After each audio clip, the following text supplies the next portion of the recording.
Летчики-наблюдатели входят в состав членов летных экипажей гражданской авиации, обучаются по программам утвержденной гражданской авиации. Они присутствуют на бортах судна в качестве наблюдателя для патрулирования территории, это разведка пожаров, обнаружение пожаров, осмотр пожаров, а также и в тушении лесных пожаров. Это первое, это координация работы на наземную группу, тушение с воздуха, это с помощью водостельных устройств, либо на воздушных транспортах, танкерах, Ил-200 и Ил-76. Основная их работа составляет именно координация работы именно с наземными командами, где, чтобы точно определить, куда надо слить, на какую кромку, и чтобы в первую очередь было для безопасности именно наземной группы. Летчики-наблюдатели авиаохраны обязательно нужны на каждом борту, применяем в работе по тушению лесных пожаров.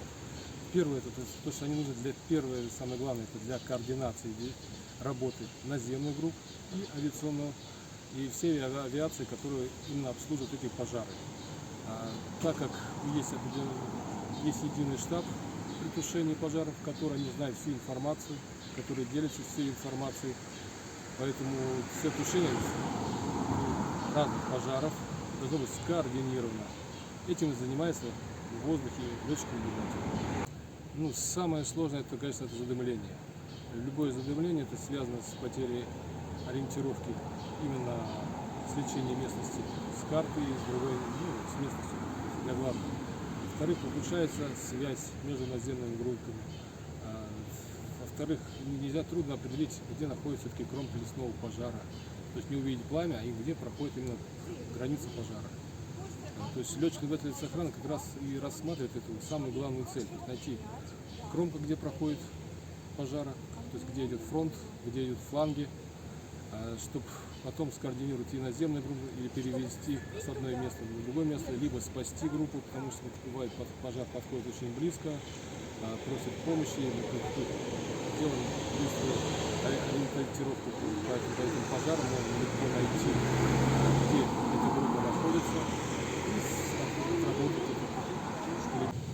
Цепочка все зависит от радиосвязи.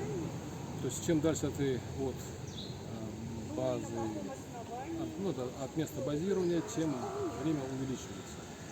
Но конкретно на пожаре все развернется в оперативном порядке. То есть наземная группа, связь с летчиком-наблюдателем и с бортом, также и обратная связь. Идет очень быстро и идет реакция. То есть непосредственно. То есть принимается решение, все фактически на борту воздушного судна летчика-наблюдателя. Но решение переброски, да, то есть времени бывает план один, прилетаешь на пожар, совершенно другой план.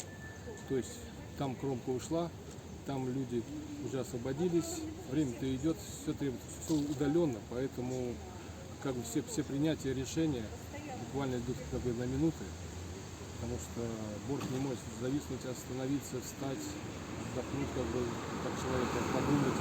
Тут все идет движение, каждая минута стоит этого.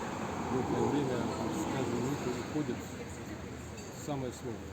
Принять быстрое решение, чтобы еще можно было обратно вернуться к себе на место базирования.